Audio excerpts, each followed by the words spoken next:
Hello guys, j'espère que vous allez bien. Je pense que vous avez toutes vu passer sur les réseaux, dans les articles, cet homme, ce jeune homme, cet étudiant qui s'est fait recaler lors d'un stage. Il est venu étudier en France, il vient du Sénégal et il s'est fait recaler parce que il arrivait avec son titre de séjour parce qu'il n'a pas la résidence, c'est un étudiant étranger.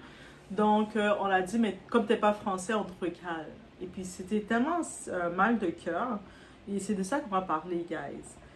On va parler de cette situation qui a bouleversé les réseaux. Ça nous a tous touchés parce que, en quelque sorte, qu'on soit enfant d'immigrants ou qu'on soit que ce sont nos confrères étudiants immigrants, étudiants étrangers, c'est cette vraie réalité-là qu'on vit. Et qui reflète vraiment cette réalité, ce que beaucoup d'étrangers vivent au quotidien. Un jeune homme, c'est Mamad, étudiant en France. Il s'est vu refuser au stage simplement parce qu'il n'est pas français. Non pas pour ses compétences et quoi que ce soit qu'il venait, mais que pour ça. Et tu sais, on n'a pas dit qu'il était incompétent, pas parce qu'il avait menti, mais juste à cause de sa nationalité. Et ce qui rend tout ça encore plus touchant, on a pu voir par exemple des personnalités s'interposer. On a vu Matt Pokora qui, en voyant sa vidéo, a décidé de laisser un petit message d'encouragement. Et tu sais quoi? C'est triste de voir qu'on doit compter sur des personnalités publiques pour rappeler ce que devrait être une valeur humaine, la justice. Et c'est de ça qu'on va parler. It's about everything.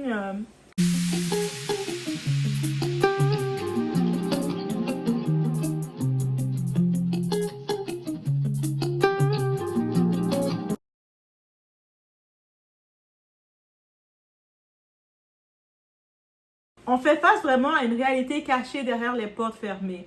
Mamad est un étudiant en sciences politiques, quelqu'un de motivé, bien habillé, poli, prêt à apprendre. Il est venu en France étudier, puis c'est comme, je pense que il avait fait sur son TikTok, il a dû faire une vidéo parce que certaines personnes disaient, ah, c'est un petit privilégié qui est venu étudier en France, vous savez, les jaloux. Mais lui a dit non, il a travaillé pour être où ce qu'il est. Il n'est pas venu d'une famille de privilégiés au Sénégal. Il est venu, il a travaillé, il a été récompensé pour son talent, pour sa détermination. On le voit clairement. Et c'est pour ça qu'on le voit ému. Justement, il le sait que lui, en venant tenter ses chances en France, avoir des acquis parce que malheureusement, en Afrique ou dans nos pays noirs, on ne se reconnaît pas entre nous. On n'a pas le choix d'aller chercher la validation occidentale. Il a fait ce qu'il devait faire pour, même s'il veut retourner après travailler au Sénégal, au moins il aurait cette équivalence-là de la France, de l'Occident, pour pouvoir le booster un peu, comme tout le monde le fait. Et là, je veux qu'on prenne un moment pour réfléchir. Combien d'étrangers, de jeunes, des Noirs, des Arabes, des personnes issues de l'immigration vivent la même chose et eux autres se retrouvent sans caméra pour témoigner. On nous parle d'égalité, de diversité, d'inclusion, mais souvent c'est juste des mots sur du papier. Et actuellement, je vais parler aussi en connaissance de cause, parce que moi aussi, je comprends.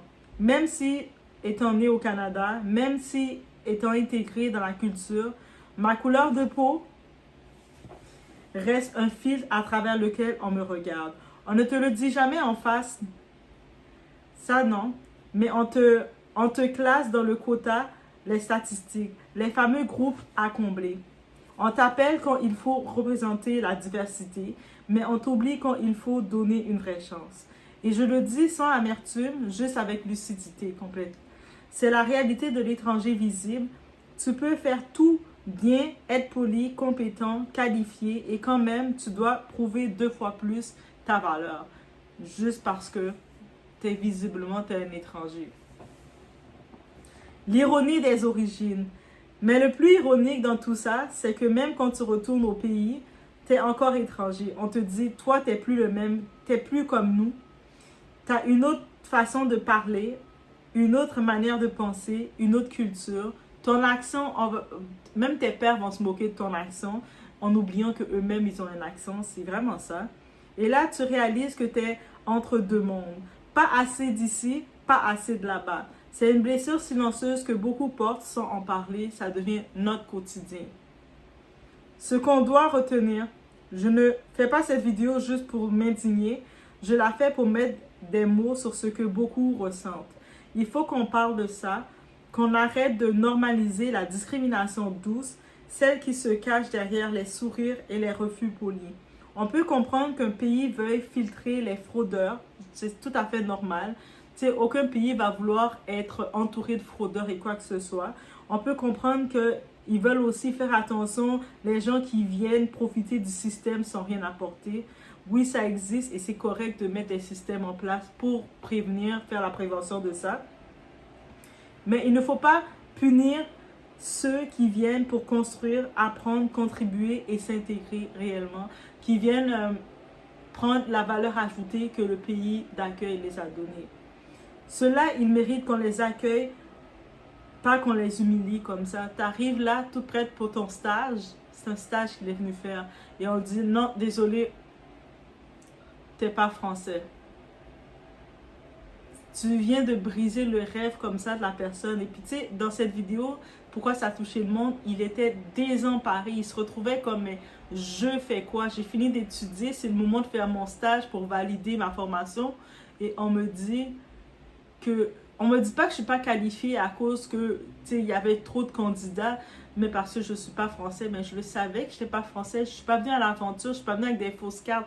On sait, ceux qui viennent à l'aventure, ils vont venir, ils vont emprunter les fausses cartes des gens, ils vont faire des magouilles, ils vont faire plein d'arnaques. Lui est venu honnêtement, il est venu en respectant les codes du système, et puis on lui ferme comme ça, on lui pousse comme ça. Alors, j'ai envie de dire force à Mamad et à tous ceux qui lui ressemblent, tous ceux qui vivent au quotidien ce genre d'injustice, à tous les jeunes étrangers qui croient encore à leurs rêves malgré les portes qu'on leur ferme, à toutes les minorités visibles qui ne veulent pas qu'on les tolère mais qu'on les reconnaisse. On ne veut pas juste être toléré, on veut être reconnu pour ce qu'on peut apporter. Parce qu'on ne vient pas apporter le désordre. On vient se conformer aux règles qui sont appliquées parce qu'on sait que dans nos pays d'origine, mais c'est l'anarchie, il n'y a pas de règles, le monde fait n'importe quoi. Mais si on a eu la possibilité d'être dans ce pays-là, un pays occidental, c'est parce qu'il y a plus de structures, il y a plus de règles qui sont respectées et on peut plus apporter un impact. Et des fois, même avec la structure occidentale, on peut l'amener dans nos pays et faire la différence aussi. Parce qu'à la fin, peu importe d'où tu viens, ce qui compte, c'est ce que tu veux apporter. Le problème, ce n'est pas d'être étranger. Le problème, c'est de vivre dans un monde qui oublie que l'humanité n'a pas de nationalité. Donc, je vous laisse sur cette réflexion. Vous avez vu passer, n'hésitez pas, vous allez voir passer Mamad. Il y a plein d'articles qui sont faits à son effet sur l'événement qui est arrivé, son cri de cœur qu'il a fait sur une réalité qui s'est dit l'injustice. Et puis, ce que j'ai aimé, il n'est pas venu en mode insulte, en mode de dire crier l'injustice à l'injustice. Il est juste venu ouvrir son cœur, dire mais voici qu'est-ce qui m'arrive. Tu sais, c'est comme j'arrive, j'ai fait toutes les choses correctement et puis on me ferme la porte comme ça. On me donne même pas ma chance de faire mon stage, de valider ma formation. Parce que quand tu fais un stage, tu valides ta formation. Ta formation que tu t'es levée. Tu sais, quand la vie d'étudiant, je vous dis, c'est tough. Des fois, à chaque moment, on a envie de laisser tomber. C'est tough, guys. Hey, je pensais pas, c'est pas que je pensais pas, Bref, c'est tough, la vie d'étudiant. Des fois, tu as envie, là, de te dire, est-ce que ça en vaut le coup? Tu sais, à plusieurs moments, tu te dis, est-ce que ça en vaut encore le coup? Tu sais, comme, on laisse tomber. Peut-être c'est une idée de grandeur. Des fois, tu es en hésitation avec toi-même entre laisser tomber et passer à autre chose. Et à chaque fois que tu te lèves, tu as toutes tes affaires à étudier, tes projets à remettre, tes examens à étudier, tout qui vient rapidement. Là, quand tu arrives pour valider toute cette formation-là, on te dit, il y a des risques possibles que ce ne soit pas fait. C'est triste. J'ai pu voir, j'avais vu passer, mais je ne sais pas à quel point c'est véridique cette nouvelle, mais j'ai pu comprendre que le président du Sénégal lui-même, il avait essayé de contacter Mamad pour venir faire son stage au Sénégal. Et juste, je ne sais pas si c'est vrai, c'est véridique. Si dans les commentaires vous voyez, n'hésitez pas. Si jamais au cours des moments, je vois un article qui confirme que c'est vrai, le président du Sénégal a offert une opportunité de stage, ça serait bien. Donc, sinon, il y a quand même d'autres compagnies. Et puis, lui, tu le vois qu'il veut vraiment faire ces choses bien. Il veut vraiment venir faire un stage, mais bien le faire. Il a dit, même si suite à l'élément comme ça a fait un tour viral, ça a été viral, sa situation, beaucoup de compagnies l'ont offert des stages, mais lui a dit, je veux pas aller n'importe où, je veux pas faire n'importe quoi, je veux vraiment être pris dans le stage qu'on me fait passer les examens comme on ferait passer à n'importe qui. Je veux pas être là parce que soit par pitié tu me mets là. Je veux être là parce que j'ai fait mes preuves. Et quand on voit ça, on voit qu'il est déterminé à apporter quelque chose à la communauté. Il ne veut pas juste venir profiter du système. C'est pas juste une plainte pour profiter. C'est un cri de cœur parce que c'est une injustice en pensant à de se lever le matin, toutes tes nuits de pas de sommeil, tes nuits blanches que tu as faites à étudier, qu'on a tout préparé. Le matin, quand tu as envie de te coucher plus longtemps, mais tu te lèves pour prendre le trajet, pour aller dans tes cours. Des fois, tu arrives, tu es dans tes cours, tu n'as pas assez d'argent même pour manger ton ventre. Pendant que tu es dans le cours, ton ventre fait des bruits. Ton ventre fait des bruits. Le professeur se demande est-ce que c'est quelqu'un qui a allumé son cellulaire. Mais non, c'est pas le cellulaire qui est allumé, c'est juste mon ventre qui fait un orchestre. Mais c'est correct, je suis là. Et c'est ça la vie d'étudiante, guys. Bref, je vous laisse sur ce. Faites attention à vous et courage à vous, guys.